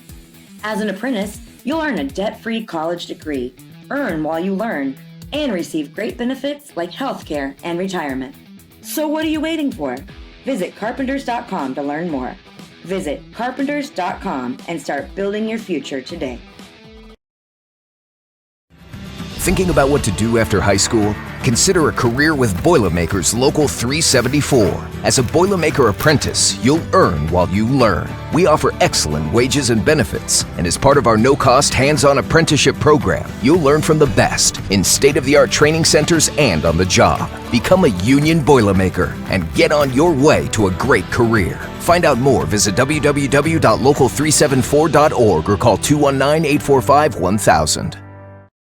Have you checked out Center Bank's student checking account? This no-fee checking account is perfect for students and teens ages 14 to 24 and comes with all the features you need to succeed, such as a debit card, digital banking, and automatic deposit. Center Bank can help you start establishing good spending habits today for your better tomorrow. For more information, visit Centier.com/student-checking or visit your local branch. If you are under the age of 18, your parent or guardian must also sign on the Centier student checking account. At the age of 25, your account will automatically convert to the Centier checking account. You must deposit $25 to open this account. This account is not eligible for overdraft advantage. Member FDIC.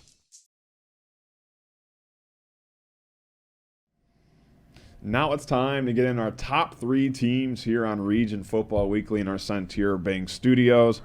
Well, the top 3, it's kind of the same it's been all year long. I mean, these three teams have really asserted themselves as the 3 teams that you definitely should watch out for just because of coaching and talent. And number 3, it's going to be the Valparaiso Vikings, 5-2, 4-1 in DAC. We just talked about it before the break. Defeated Maryville 26-24. You know, give credit to this team. They lost their best player, best running back in Travis Davis to an injury. We don't know how long he's out. They still ran the ball as good as it gets. Thomas Berta, the backup, 135 rushing yards and 2 touchdowns.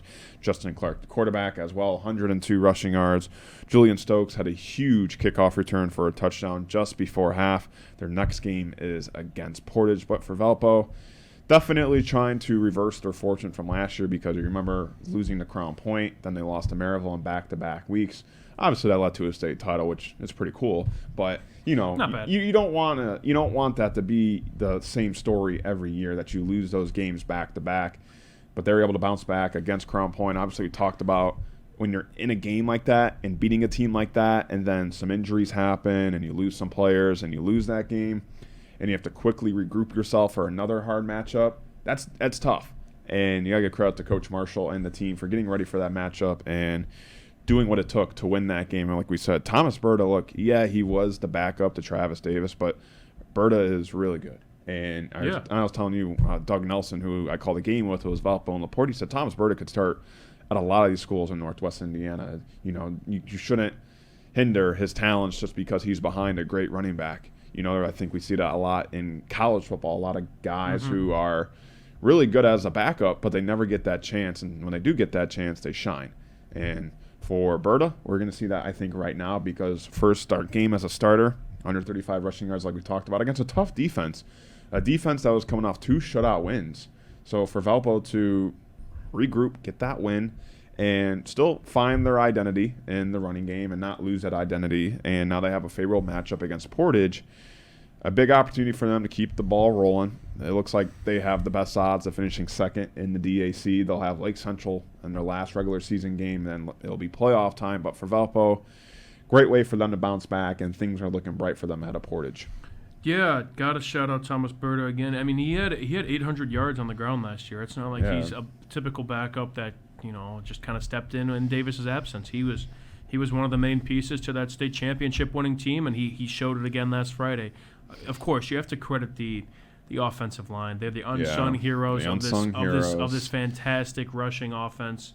It's, again, you could throw maybe not any of us back there, but they'll get the job done. You probably could throw yourself back I don't know, man. Former gridiron player. Yeah, I don't know. You used to play fullback, though. Yeah, when I was a couple pounds less than I am now. So you know, I don't know. I might get tired after the first play, but it's nonetheless, it's a big shout out to that offensive line, and of course the guys carrying the ball and everything. It was a great team win for Valpo, and again, kind of rewriting their wrongs again from last year. You have to win these close games. You have to learn how to win these close games against Maryville, especially as a team that they could see in the 5A regional. And going into halftime of that game, you didn't want to face kind of deja vu from what they saw last week. Crown Point, they were up 7-0 at Crown Point. We kind of know how the rest of that game went. Crown Point scored 19 straight, ended up getting the dub against Valpo. And credit to Bill Marshall and the rest of the coaching staff for letting Valpo, again, keep their foot on the gas, put the game away, and eventually scrape a big win against Maryville, against our number 4 team, and a team I bet they're going to see in the near future. But now it's on to Portage, a team that does play teams very competitively, although they are still scrapping for that first win of the year. It's a game not to be taken lightly, but expect, again, the run game. That's kind of their bread and butter. They don't throw the ball a whole lot, especially in this last game against Maryville. They really just stuck to the ground with Clark and Berta, and expect the same thing. So they're just going to keep it going, and it all starts with those big boys up front. Yeah, Valpo at Portage, one of our game nights built by Von Tobel. Now time for our number 2 team, and all they do, it's one word and 3 letters, it's win. The Hanover Central Wildcats, 7-0 now, 5-0 in the conference. They defeated Hobert, like we talked about earlier, 31-26. They trailed early, 7-0 in that first quarter. We talked about how this team really has not faced any adversity this year. You know, they were challenged against Morton, but not as really challenged as we thought they would be against Hobert. And we said, how will they respond? We asked that question. How are they going to respond when challenged by a very good Hobert team? And they did a very well job. 21st straight home win, 22nd straight regular season win. Man, you're pulling these stats, Mike. Again, I piggyback off of other people. I saw this. Somebody posted this who was at the Hanover game. Okay. A reporter. So shout out. I don't have a name in the memory bank right now, but shout out to them for letting us know about this dominating. You can keep going on, but this domination of what they've had over the past few years. I have a name for you that everyone should remember. It's Caden Verrett. 184 total yards, 2 touchdowns. Colin Foy, he had 2 tackles, 2 for losses from the D-line. Dylan Bowen, the sophomore, with an interception. They play in Drain, like we talked about, in Drain. They've met 4 times before. Never have ever beat the 59ers. If they win, they are your outright NCC title champs. It'd be the first in program history, obviously, because it's their first year in the NCC. But for Hanover Central, you know, we're probably going to say the same about Crown Point. I don't know what else to say. They just win. And, you know, obviously we talked about how much they've dominated over the weeks and how impressive that's been. But I would say the way they won Friday night against Hobart is their most impressive win of the year. By far. And it really tells us a lot about this team. And those naysayers saying, well, look, they don't really play anyone, or look, when they go late in a game and they need to make those crucial plays, are they really going to do it? Well, they did. And for Hanover Central, I think this win's going to really propel them to another level in coming times for the playoffs, and for them to have the opportunity to win the NCC title in their first year. I mean, that's just major kudos to them, because that's really hard. We talked about how Hobart's at least had a share of that title the last 3 years. You talked about teams like Indrayan as well, another tough opponent, Lowell. Yeah. So for Hanover Central, obviously we talked about 21 straight home wins, 22 straight regular season wins. For them to come into a new conference, obviously a lot of talk about that, switching up things, and you know, you have your doubters and your naysayers, and for them to just keep everything on the football field and handle their business, it's as impressive as it gets. Yeah, Rick Novak and I talked about it a little bit last week on our wrap-up and kickoff on our halftime show. Him and I are both NCC guys. Yeah. We both were. I was at Munster and he was an Andrain guy, and we were talking about Hanover and what this means to kind of walk into this conference. Again, probably were initially seen as a upper-tier team, maybe not with the Lowells and the Andrayans and Hobarts of years past, but they have silenced everybody. And we were saying that this might be a wake-up call for the rest of the conference to see a team, again, a 3A team. I think they're the second smallest school in the conference, smallest public school. You know, Andrayan would be the smallest, with them being 2A, but it's unreal what they've done so far. And again, I think the X factor going into kind of the season was you now have to win games a little bit close. And while they've had their fair share of blowouts throughout the season, this was a game that really tested them, not only having to win this one close, but they were trailing pretty early, a spot that I don't think they faced all year. I think that was the first time they were down in the count, and they just answered right away again with their playmakers. Caden Verrett, I think he might be the best junior in the area, and that's saying a lot. You have guys like Deshaun Woods, but the way he's been playing as of late, and on a team that is constantly at the top 3 of our list, he might he's going to probably solidify himself as an all-area selection on our list coming out probably pretty soon in a couple weeks. Spoiler alert, but it's, again, shout out. It starts, I think it ends with him. Of course, Matt Kuntz, the quarterback, obviously probably just the leader of this offense that has been one of the best in the area. again, credit to the senior class especially. I know this record probably extends beyond that, the 21st straight home wins and 22nd straight regular season wins, but the senior class really sets the standard for that. Yeah. And they have painted a picture of what Hanover Central football is like. All they know how to do is win, whether that's a blowout or win a game against Hobert by 5.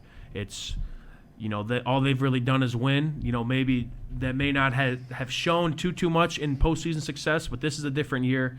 And this is, that senior class that could hopefully get that job done for them this year. But again, Andrean, that's going to be a very exciting game. Again, Rick and I talked about it, and he's, again, with his Andrean 59ers kind of coming up to play these guys, it's a chip on their shoulder for Andrean. This is the chance to knock Hanover off. And we're going to talk about this in a little bit, but it's a big game with a lot of implications for the conference, and it's going to be it's what make Friday night so great, and it's a chance for history for Hanover and a chance to make a lot of noise for Andrean. So we'll see, man. Absolutely. We'll see. One of the games that we'll highlight a little bit later in the show. Now time for the number one team, the team that's been number one for the majority of the season, a team that is no doubt unanimously the number one team in the region, the Crown Point Bulldogs, 7-0, 5-0 in the DAC, as Mike DeWan knows it right there, the Bulldogs. And you asked the question, who let the dogs out? Well, they are. I mean, it's just hard to explain at this team just because they're so good. And when you watch them, and I had the opportunity to call their game against LaPorte, you don't really find any mistakes on this team. I believe they had 2 penalties the whole game, and one of them was just an illegal motion. So they defeated LaPorte 42-0. They outgained them 462-25 in yards. 16 straight regular season win, their 12th straight DAC win. And for their star players, well, when it's homecoming night, what's better than playing only one half of football? It's not bad. And that's what they did. Their quarterback, Noah Ehrlich, 172 passing yards and 3 touchdowns total. And then Ellison, the running back, 111 rushing yards and 2 touchdowns. Landon Delich, 6 catches for 119 yards and a touchdown. Like I said, all in one half. The starters did not play a close. They didn't even play a lick of a snap in that barely second broke half. a sweat, maybe. No, man. when Jay Simmons and I are calling the game, we took our binoculars out, we look out on the field, and everyone on the field had clean jerseys. And that's how you knew, well, the starters are done for the night. And what was really cool about Crown Point was for the first time ever, they wore alternate baby blue jerseys. They were clean. They were nice. They were very clean. And this was my first Crown Point game I've been to in years. Coming out with the new uniforms, you got the loud music. That place was sold out on the Crown Point side of things, and they had fireworks going on. I mean, I thought I was at a college game. It was absolutely such an amazing atmosphere. And for Crown Point to, obviously we talk about homecoming and, how things can, get sidetracked. And obviously with them getting these new jerseys and the fireworks and the sold out crowd, sometimes it's hard to keep your focus on the football field. Well, that's all they did. I was very impressed because for Crown Point, this is a team that just shows no weaknesses as of yet. Obviously, when they were tested against Valpo, maybe people said, oh, this team might be human. But they kind of said, no, we're pretty much a dominant football team against LaPorte. They do have Chesterton, a team that's played teams pretty tough. A win will at least have a share of their second straight DAC title. Like I said, they play Michigan City next week at home, so an opportunity for them. They get that outright, but for Crown Point at Chesterton, I'm sure it will be a close game in the first 5 minutes, but after that, it's going to be the Bulldog way. Coach Craig Bazia, he's got his boys rolling, barking, whatever you want to say. It's just a Crown Point team that can go on that has so many weapons, so many great players. You go from Ehrlich, Ellison, and Delich, and you go on a defense to Clark, Seamus Molaski, who's now a Purdue commit. It gets just more and more impressive. And you try and find a weakness, and when you do find a weakness, well, you can't. But if you find a hole, they cover the hole up with something else. And, you've had your fair share of, talking about them, doing your research on them. And, for Crown Point, I think it's just, keep it rolling. And, it's going to be interesting to see when a team really tests them, other than Valpo, how they respond. Just because obviously people say, well, Davis didn't play the whole game. What it would look like if he did play? But for Crown Point, the way they've been winning, it's just something you don't usually see often.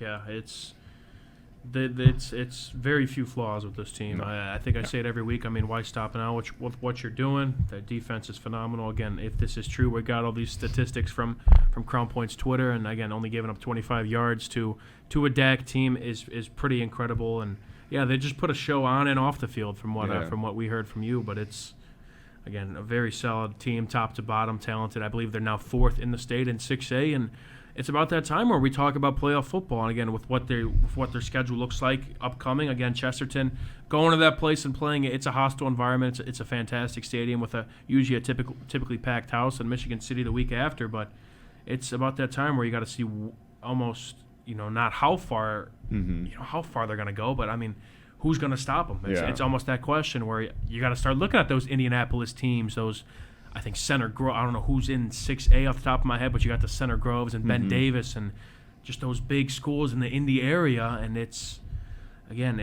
almost to that question where who's going to stop this Crown Point team? From what we've seen in the area, many have tried and many have fallen. So far, 7 of 7 so far, but so it's credit to the coaches. Buzia, one of the best in the area, and he's showing that right now. And the players are just putting in work, showing it all on the field. And it's tough to stop this team right now. They're rolling on all cylinders, and I think it'll be the same on Friday night. I will say, now that I remember this after calling the game and looking at the stat sheet, they had 25 yards total. On the first play of the game, they had a 35-yard pass.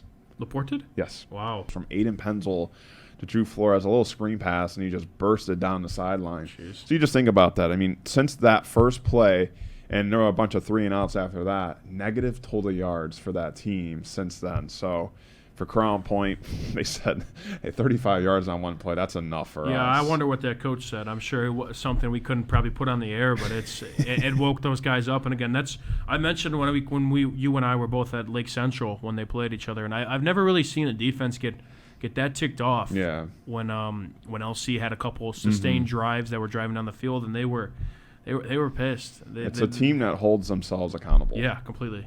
So it's very impressive, and to a very high standard. I remember when we talked to Noah Ehrlich after the game, the way he talked about his team, saying it's not the Crown Point way. This program is better than the way they started the game, and that's how you mentioned it, just like the accountability and how much these kids care about the program and what people and this program expects from its players.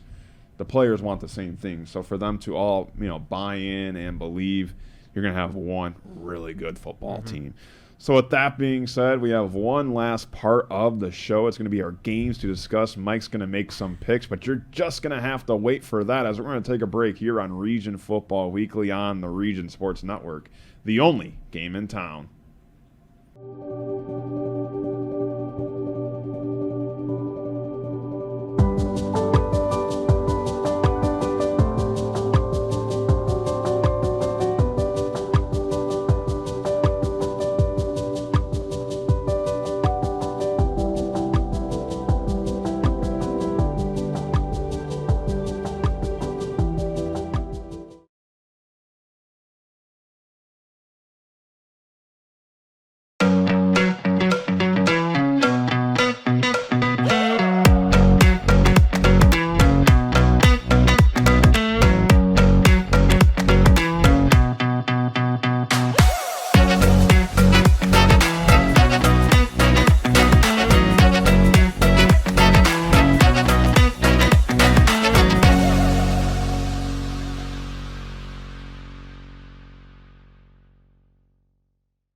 With electrical services from Economy Electric Heating and Cooling, you can radiate the perfect amount of light and energy into your home. From rewiring and code upgrades to ceiling fans, lighting, security, and more, Economy Electric Heating and Cooling's trained electricians will make sure you can enjoy your home on full power all the time. For a free estimate on electrical work, call Economy Electric Heating and Cooling at 219-923-4441, and you can visit them on the web at 4ajobdoneright.com. That's the number 4ajobdoneright.com. Develop skills that will last for a lifetime with an apprenticeship with the Bricklayers and Allied Craft Workers Local 4, Indiana, Kentucky. The apprenticeship and training program is committed to developing highly skilled bricklayers, terrazzo workers, and ceramic tile setters to provide the construction industry with the best hands in the business. If you are currently working non-union and want better pay with benefits, or if you think learning a new skill with a paid apprenticeship while you earn your associate's degree is the right path for you, visit baclocal4.org/training to learn more about the apprenticeship program. Are you built to succeed? For over 100 years, Burns Funeral Home and Crematory has been assisting families in their time of need. Serving Northwest Indiana, the staff at Burns Funeral Home will help guide your family in creating a meaningful ceremony. From a simple to elaborate to traditional or unique, the caring family at Burns Funeral Home will tailor a ceremony to fit your needs. And for your other loved ones, Burns Funeral now has a pet cemetery and crematory. Visit burnsfuneral.com or give them a call at 219-942-1117. Blythe's Team Sports in Valparaiso is a leader in athletics apparel and equipment sales. With in-house production including screen printing, trophies, embroidery, and more, Blythe's can help you to create the perfect look. For more information, visit them online at teamblythes.com. Blythe's Team Sports in Valparaiso, where the athletes shop.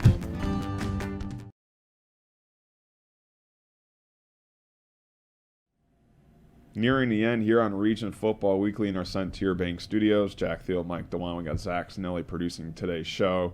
And, of course, Mike DeWan, Dr. Locks, he likes to call himself. He's got something in his hand and a very important message that we want to tell you, our viewers. Yeah, I've been staring at this thing for 3 weeks trying to figure out what it is. I believe they call it a VHS. What is that? I know, man. This is before our time. But, again, this shows a collection we have of thousands of region football games throughout the course of history. Grab that film reel. That's been sitting there for a minute, too. I think that's what they call it, a film reel. We've been promoting this for the past few weeks. We started a GoFundMe to kind of help us digitize and distribute this crazy collection that we have of plenty of games. I know. That's a CD, I think they call it. 1987. Yeah. What were you doing in 19? Oh, jeez. I got to ask my parents that. I think they were seniors at the time. But, again, this shows how much of the collection we have. And you can check the link we have somewhere below, put on by our producer, Zach Sinelli. Again, anything would help us digitize and distribute all this media and help to keep our region football history alive. But, hey, if you're a basketball fan, soccer fan, we got it all. You know, we don't just limit ourselves to football. Our collection spans on many different horizons, from VHSs to mini versions of these, I think they call it. They got film reels and, CDs, DVDs, whatever you got, we got it. So, again, check out the link we have below at the GoFundMe. You can find it on all our social pages, but most importantly, our link tree, which has it's found on all our social pages. You can find it through there. And, yeah, anything would help us out. So, again, remember the region. Help us preserve this history and digitize it and keep it going on. So. And remember the region, because when we have the opportunity to discuss games like we have to for this show, years and years later, you have the opportunity to look back and watch those. So with that being said, let's segue into our games to discuss the red lights. It's decision time for Mike DeWan. Our man Claude gave him the lights app. He doesn't know how to act now. We got a light show going on, man. Mike DeWan, Dr. Locks, he just called himself on our break. He said he's 12-5 overall. You went 3-2 last week. We had those close games that you talked about. So honestly, even though you were wrong on a couple of them, you were right about how close they were going to be. But 12-5 overall. Obviously, you had a shaky start. You were 4, I believe. You were 4-3 before last week, and you had that 5-0. So if we're going to be mathematical here, you're 8-2 in the last 2 weeks. 3 games to discuss. The first one, it's going to be number 2 Hanover Central against our blast bubble team, the Andrean 59ers. We talked about this game a little bit. For Hanover, a win will at least clinch a share of the title, and for Andrean, a win for them gives them a chance for a share at the title. It's at Andrean, so a lot of fans are going to be there, but for Hanover, it's been one of those magical seasons for them, and for Andrean, it's been one of those ups and down seasons, but an opportunity to really have something to remember with a win on Friday night. Mike DeWan, give us your takes, your keys, and your picks for this one. First off, like I was saying, big implications for the conference. Again, Rick and I talked about it, and both NCC guys. This rewrites history for the conference. You have a blue blood like Andrean who's trying to, again, win another share of the title, and Hanover with a win, they win it outright in their first season, something that's very unheard of.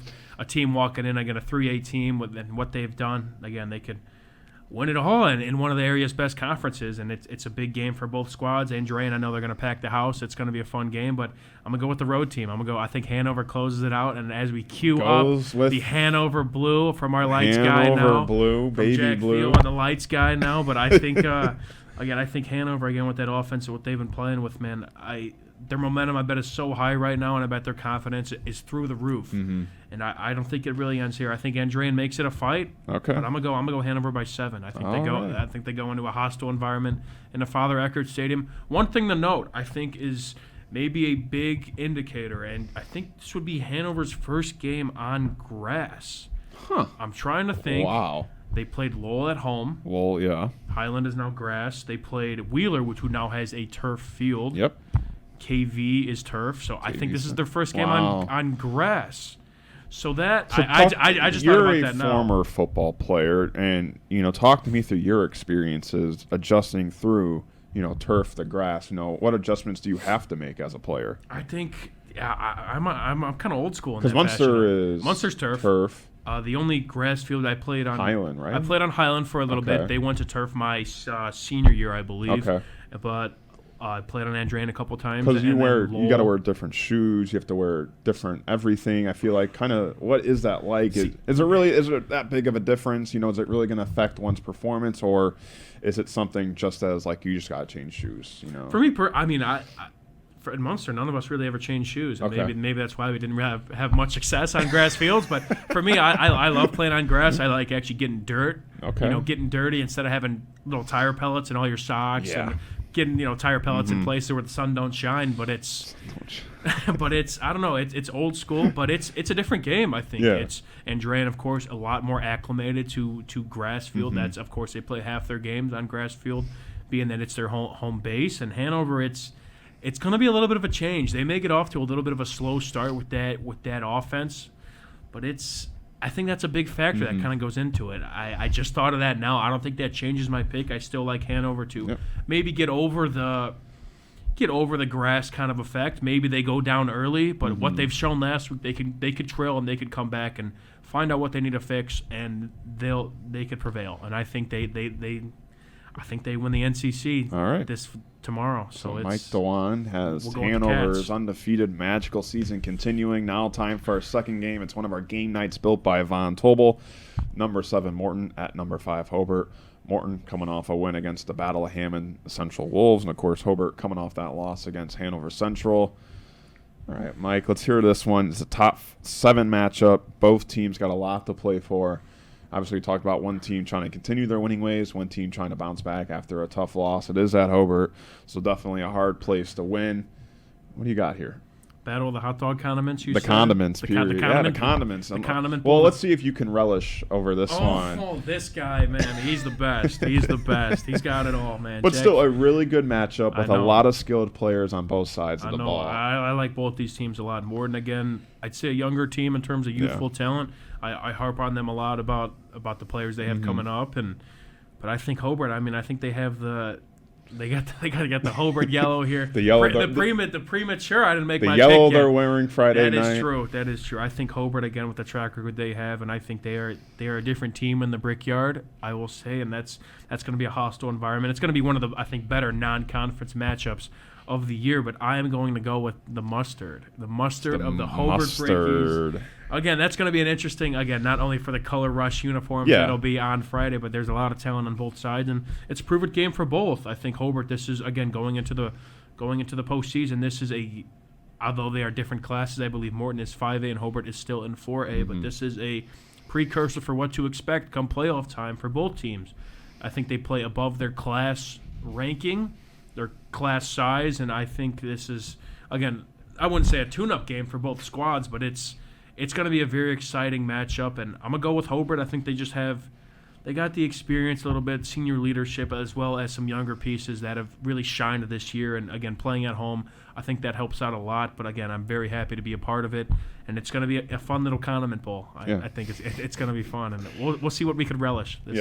I look forward to watching the junior battle of Dontel Harris and Willie Shahir. That's true. I think those two are going to be electric. Plenty of LeBron Hill, too. I didn't mention him. He had a great game against Hammond Central. He's tuning out to be one of the top wide receivers in the area, 6'5". He's go up and go get it, but he's also got some speed on the outside. And, again, it's a big receiver battle, too. LeBron Hill, I know Demario Spence, I believe, is one of Morton's also go-getters at receiver. And they got Dontel Harris, too, who had 5 touchdowns last week. And Hobart, they have T.J. Caldwell, who's probably arguably the best receiver in the area. But that could be proven this Friday. We'll see. There's, again, a lot of talent on both sides of the ball, and it's going to be a fun one. Yeah, once again, one of our game nights built by Von Tobel, Morton at Hobert. Now time for our final game to discuss. It's another top 10 matchup between two schools, have a lot of history with one another. The Maryville Pirates will travel to St. John, Indiana against the Lake Central Indians at the Burial Ground senior night for Lake Central. Maryville coming off that tough loss against Valpo for Lake Central, a bounce-back win for them against Chesterton. Last time Lake Central beat Maryville was the last time they won senior night back in 2017. This is a game that it's my game of the week just because I think you talk about Maryville, who's got this really just impressive offensive attack with obviously Dante Pope, J.Q. Johnson. But we talked about the rushing defense and their woes and how Thomas Berta had success. I'm curious to see how Xavier Williams does just because I feel like, when Xavier Williams came back against Michigan City, maybe he wasn't up to full ramp, full gear. Yeah. Chesterton, I think he finally got to that point, but I think for the first time since he was out with that injury, he's getting back to the full workouts, the full training regimen. Getting back to his old self. And when you have a defense that gave up that many rushing yards, I think Xavier Williams is looking at that film saying, hey, I'm ready to eat. It's senior night for him. Obviously, a lot of loved ones will be there and support not just for him, but all the seniors on the Lake Central Indians side of things. And it's a big game for both teams, like we talked about, for Maryville and Lake Central, both trying to get on hot streaks before postseason. Lake Central trying to really just get that weight off their shoulder of that they can't beat Maryville or Valpo in the later parts of the year. And for Maryville, just trying to forget about that loss against Valpo and end the year on a high note. Yeah, LC's got to get rid of that stigma that this 3-game stretch is 3 instant losses. They've done that so far with the win over Chesterton, but it doesn't get much easier for them from here on out. And again, this gets you ready for postseason. This is what it's all about. It benefits LC, I'd say, for what their schedule has in store. And of course, being at home, senior night, emotions are going to be riding high, not only for the seniors that play, but for the for everybody else. I mean, it's a big night for the whole program, and it's going to be a fun one. I got the LC jersey over my shoulder. No. But I think I'm going to have to go with the road. I'm going to go with the Pirates. Oh, we got a little blue there. It's a little blue. Made it. There got the purple. There we go. There we go. The Maryville Pirate purple. I think they just have the firepower. Again, Maryville impressed me a lot last week. I know they're coming off a loss against a solid Valpo team, but the question was their offense. It's unfortunate that the script kind of flipped, and now we're going to talk about the defense. But I think they bounce back as a whole. I think it's going to be tough for that Maryville defense, that run defense, to go up against a player like Xavier Williams, especially with the RPO game that we talk about so highly of Lake Central and the junior combination of L.J. Richardson and Chase Kwiatkowski. But I think Maryville kind of snaps it back into place. I do think, in terms of looking at LC and Valparaiso, I think Lake Central has the better running back. Yeah. I think Xavier Williams is a guy that, maybe if making up for maybe the O-line of LC, of which is not comparable to Valpo, but he could break a couple tackles and maybe make up for the not similar talent between LC and Valpo. But I think Maryville, I think the gap is just, I think they get it done. I straight up, I think the offense rides that momentum that they had against a very solid Valpo defense, and I think they perform. I think it's going to be a close one. I didn't get my score prediction on the last one too. I'm gonna go Hobert by 4. Okay.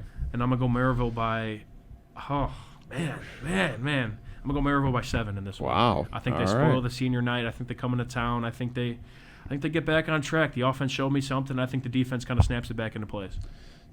Mike DeWan, Dr. Locks. Doctor is in the building, He baby. takes 2 road teams and a home team. The 2 road teams, Hanover Central and the Maryville Pirates, the home team. The Hobert Brickies, of course, that Morton-Hobert game. One of our game nights built by Von Tobel. DeWan, any final words before we conclude another edition of Region Football Weekly? It's flying by quick. You got a bunch of names. I think we're coming up with new names for you every week. Yeah, I'm a man of many names. We've got Mike, we've got DeWan, we've got Dr. Locks. I mean, what's next? Hopefully, you can call me anytime, man. But hopefully, you watching out there, you can call me anytime. Oh, no. But I mean, with the last name like DeWan, I get a lot of names. That's a lot of mispronunciation. So I'm used to it. Yeah, shout out Zach Miller for that nickname. But no, man, it's flying by quick. I kind of say this every week, but it's already week 8. About to be week 9. Before you know it, we're covering something else. So.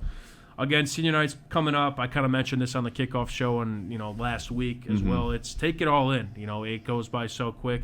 Of course, you could help us with remember the region, helping us kind of kind of remember, these moments like this, the senior nights and the homecomings and the close wins and the close defeats, and it's all what makes what makes high school football so amazing and something in its own tier. You talk about sports. I think like when people relish college over professional, it's kind of like high school because it just means more. The passion, the energy, the festivities like homecoming and senior night. And you want to have that opportunity to remember it all. So It's so important to remember the region. And a lot of it for these guys, too. I mean, it's some of their proudest days, Yeah, and I mean, you're a solid player, but you're not looking to play at the next level. Yeah. It's, the road may end here pretty soon. And it's a bittersweet moment because, I mean, it's the beauty of how football is. No matter what the records are, it's a great game to play with, your friends who maybe you played with 1 year or played with for 10. And it's... Mm-hmm. I mean, at least for me, one of my fondest moments just playing, no matter what the records were, and it's the beauty of it. And again, Chris and I have kind of talked about it a little bit. Football's kind of becoming king in the area. As much as you want to talk about Indiana hoops, which no disrespect, Hoosier hysteria is awesome. But I mean, up here we have a lot of talented teams and talented players, and it's kind of becoming the main sport in the area. And again, we're so happy to cover it. But again, help us remember the region as always. But just take it all in. It goes by so quick.